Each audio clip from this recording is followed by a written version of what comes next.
রংপুরে স্কুল শিক্ষক তার স্ত্রী ও 2 সন্তানকে হত্যার আলোচিত মামলাটি ডিবি পুলিশের কাছে হস্তান্তর করা হয়েছে। এদিকে ঘটনার তদন্তে নতুন মোড় নিয়েছে।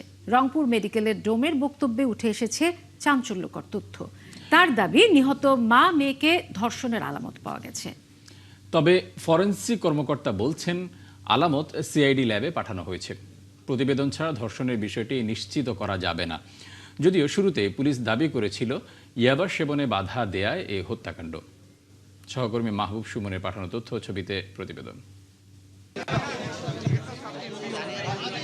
গেল বৃহস্পতিবার রাতে রংপুর নগরীর এই বাড়িতেই নৃশংসভাবে হত্যা করা হয় রংপুর জিলা স্কুলের সাবেক শিক্ষক গণপতি চক্রবর্তী, তার স্ত্রী ও 2 সন্তানকে। পরে ঘটনার তদন্তে নেমে 2 তরুণকে আটক করে পুলিশ। ওই দিনই পুলিশ কমিশনার জানান, শিক্ষকের বাড়ির ছাদে ইয়াবা সেবনে বাধা দেয়ায় বাবা মা ও 2 সন্তানকে নির্মমভাবে হত্যা করেছে তারা। তখন আমরা সন্দেহ করি যে যারা ঘটনা ঘটিয়েছে, ঘটনার আগে পরেও তারা ইয়াবা খেয়েছে। তবে চাঞ্চল্যকর এই হত্যার নেপথ্যের কারণ নিয়ে শুরু থেকেই দেখা দেয় নানা প্রশ্ন। রংপুর কোতোয়ালি থানা পুলিশ জানায়, বিভিন্ন আলামত, ফরেনসিক তথ্য, ময়না তদন্ত এবং সিসিটিভির ফুটেজ মিলিয়ে তদন্ত করছেন তারা। সবশেষ সোমবার অধিকতর তদন্তের জন্য মামলাটি কোতোয়ালি পুলিশের কাছ থেকে গোয়েন্দা পুলিশের কাছে হস্তান্তর করা হয়েছে। আমাদের তদন্ত কিন্তু শেষ হয়নি এবং তদন্ত এই যে পুলিশ রিপোর্ট দাখিল না করা পর্যন্ত কিন্তু এই তদন্ত আমাদের চলতে থাকবে। তখন পর্যন্ত যদি আমরা কোনো পাই, এমনকি যদি কোনো দিন কোনো এই পুলিশ রিপোর্ট দাখিলের পরেও যদি কোনো দিন এরকম সুনির্দিষ্ট তথ্য পাওয়া যায়, তবুও আমরা কিন্তু তাদেরকে আইনে আনার চেষ্টা করব। তবে এই তদন্তের মাঝেই 71 টেলিভিশনকে চাঞ্চল্যকর তথ্য দিয়েছেন রংপুর মেডিকেলের ডোম যতন রায়। ময়না তদন্ত করতে গিয়ে নিহত মা ও মেয়ের শরীরে ধর্ষণের আলামত পাওয়া গেছে বলে দাবি করেন তিনি। সেই আলামত সংগ্রহ করেছেন তারা। মানে কি পাইছেন কি এমনিতে আমাদের বীর্য ছিল মানে কোনটার মধ্যে মেয়েটা মানে যেটা মেয়েটা, হ্যাঁ, তারা ধর্ষণ হয়েছে।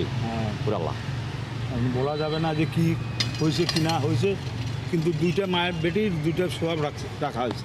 মেয়েটা তো ধর্ষণ হয়েছে, ডাক্তার কি মানা করতেছে কেন কি তা বলতে পারলাম না, এখন ডাক্তার জানে আর রিপোর্ট জানে। যদিও হাসপাতালের ফরেনসিক কর্মকর্তা জানান, এখনই ধর্ষণের বিষয়টি নিশ্চিত করে বলা যাবে না। আলামত সিআইডি ল্যাবে পাঠানো হয়েছে, পরীক্ষা নিরীক্ষার পরই সব নিশ্চিত হওয়া যাবে।